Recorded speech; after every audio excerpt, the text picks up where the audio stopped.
বর্ণ বৈষম্য ও হরভজন সিং এর সম্পর্ক দীর্ঘদিনে। ভারতীয় ক্রিকেট দলে প্রাক্তন স্পিনার হরভজন সিং এর সময় বহুবার বর্ণ বৈষম্যমূলক মন্তব্য তোলপাড় হয়েছিল ক্রিকেট মহলে।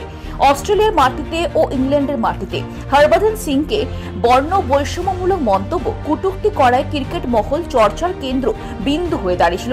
তবে এবার সেই হরভজন সিং এর ওপর বর্ণ বৈষম্যমূলক মন্তব্য করায় অভিযোগ উঠছে।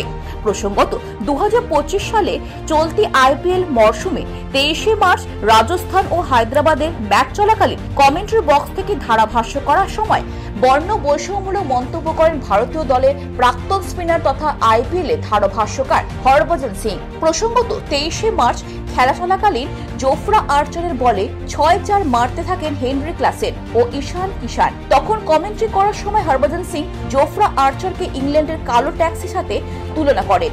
তিনি কমেন্ট্রি করতে গিয়ে বলেন, লন্ডনে কালো রঙের ট্যাক্সিগুলো খুব দ্রুত গতিতে চলে, ঠিক এখানে জোফরা আর্চারের মিটার দ্রুত গতিতে চলছে, যা বিশেষজ্ঞ মহল মনে করছেন অথবা ক্রিকেট ভক্তরা মনে করছেন বর্ণ বৈষম্যমূলক মন্তব্য।